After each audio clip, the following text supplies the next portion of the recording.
मीरपुर नाम के शहर में तेजस अपनी पत्नी नीरू के साथ रहता था। पति पत्नी दोनों ही नौकरी करते थे। एक दिन तेजस गांव अपनी माँ के पास फोन करता है। हेलो, प्रणाम माँ। जीते रहो माँ, तुम दादी बनने वाली हो हैं? अरे वाह, ठीक है बेटा, मैं कल ही आती हूँ।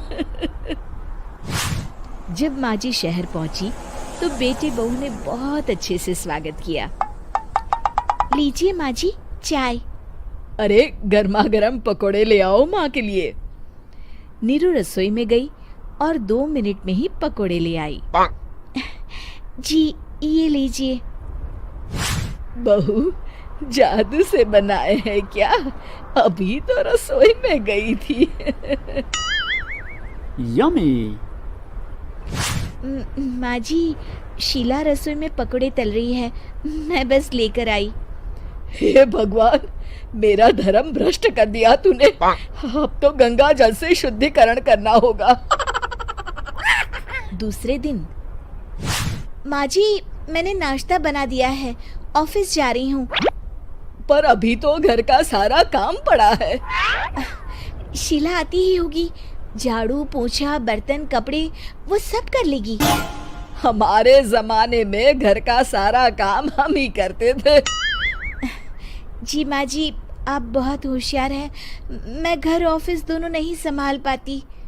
तो जरूरत क्या है घर से बाहर जाकर चाकरी करने की? वैसे भी घर का काम खुद करने से घर में बरकत आती है, समझी? पर माँ जी।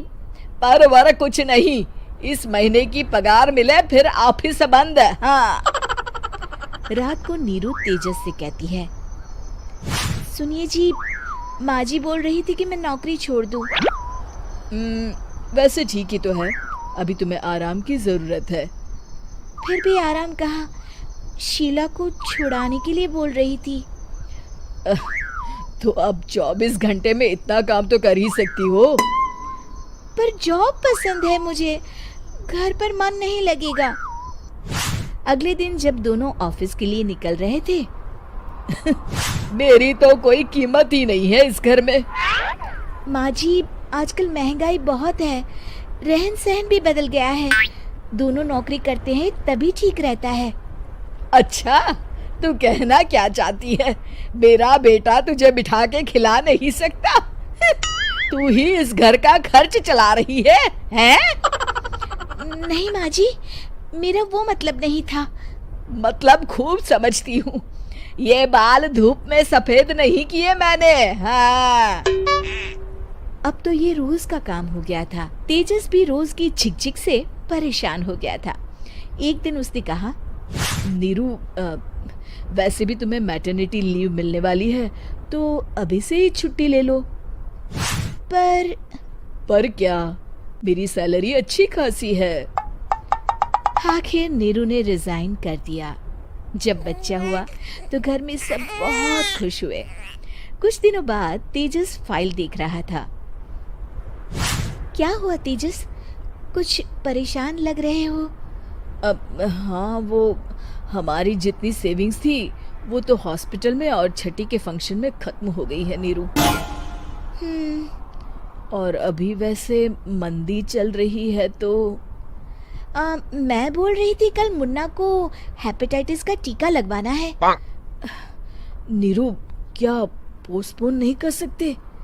नहीं जी, बिल्कुल नहीं। अब तेजस को समझ में आ रहा था कि उससे गलती हुई है। पैसों की कमी का असर घर के माहौल पर भी पड़ रहा था। अगले दिन, बेटा मेरा चश्मा और ये दवाइयाँ ले आना, पर्चा देते हुए माँ जी ने कहा। जी। तेजस, मुन्ना के लिए दूध का डिब्बा और डायपर भी ले आना, और ये किराने के सामान की लिस्ट है, इसे भी लाना है। तेजस गुस्से में लिस्ट मरोड़कर फेंकता है और चिल्लाता है, पैसे क्या पेड़ पर उगते हैं? ये ले आना, वो ले आना। अरे पर ये जरूरत का सामान ही है। वो गुस्से में बिना कुछ कहे ऑफिस चला गया। अरे लंच तो ले जाइए। नीरू दौड़कर डिब्बा पकड़ाती है। एक दिन खाना खाने के बाद, नीरू, अब तो मुन्ना कुछ बड़ा हो गया, तो अब तुम वापस ज्वाइन कर लो ना जॉब। पर इस रिसेशन में जॉब मिलना बहुत मुश्किल है। ट्राई तो करो। फिर मुन्ना, माँ जी है ना, और एक फुल टाइम मेड भी लगा लेंगे। पर माँ जी, उन्हें तो पसंद नहीं। तभी माँ जी वहाँ आ जाती है और प्यार से नीरू के सर पर हाथ फेरते हुए बोलती है, अब मेरी समझ में आ गया बहू, पहले के और अब के समय में अंतर है। तुम काम शुरू करो, मुन्ना की जिम्मेदारी मेरी।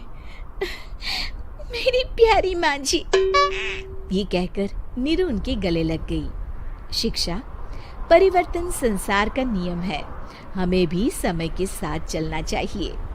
उम्मीद है कि आपको हमारी ये कहानी पसंद आई होगी। कृपया हमारे चैनल को सब्सक्राइब करें और सभी अपडेट्स के लिए बेल आइकन जरूर क्लिक करें। और हाँ, वीडियो लाइक और शेयर करना मत भूलिएगा। Bye bye.